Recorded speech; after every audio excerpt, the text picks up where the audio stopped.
Trialz with Scott Wiley. I started studying computer science, and I went to my brother who was a computer science major, and I was like, hey, I want to work with tech, but I don't want to program. He's like, go check out the business school. They have an information systems one. Maybe that's for you. I went and checked it out. It was heaven on earth. It was like, okay, I can work in the business. I like business. I like technology. At my heart, I'm really an entrepreneur, but I was like, I love technology and the way it transforms anything that it touches. Right. So that's what I love, right? Whether it was higher ed IT or whether it's healthcare now, I love the way technology can just transform stuff. Awesome. In fact, Amanda and I, right before the show, we were talking about what's the difference between IT and IS. You don't hear much about IS anymore, right? It was information systems versus information technology, something like that. I mean, it doesn't really matter at the end of the day, right? It's like, what are your skills? And in technology, do you even need a degree? At the end of the day, maybe in healthcare you do, right? Because they value degrees because they valued it so much with doctors and nurses. And so it kind of carries over. But at the end of the day, if you can do the work, like it doesn't really matter. Yeah, fair enough.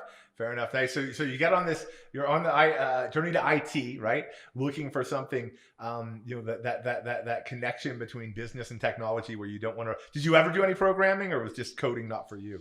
Yeah. So fun fact, I actually quit the day job not to be a full-time blogger. I quit it to do a entrepreneurial. I basically had discovered GoFundMe, the model of that, right? Okay. Like that, hey, people just want to give money. They don't want to deal with all the other crap, right? Just give my money to the cause that I care about. Right. And so I quit to start that. But of course the blogs were paying my wages, my kids are providing for my family.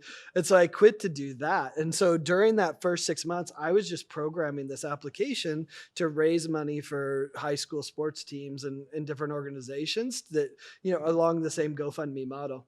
The problem is the blogs just kept growing and growing and growing.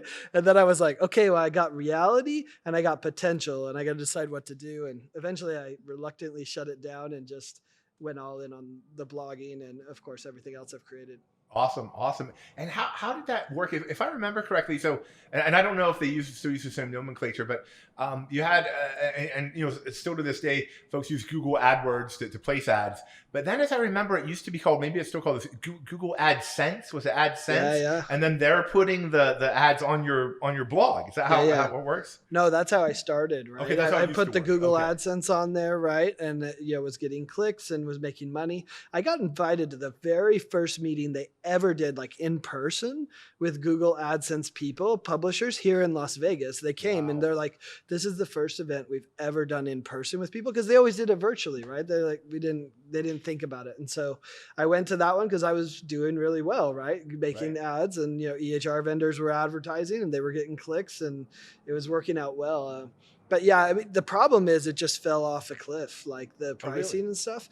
At least in my niche, it didn't deliver the same results as I could directly. And I got to know all of the companies that I could work with directly. And so I still have some Google ads up there, just, it's somewhat sentimental value, somewhat I just want to see how it's performing as compared to other advertisers. But yeah, I still have it. I think I have the t-shirt too, first ever Google AdSense t-shirt. Oh, wow. Nice. Epic.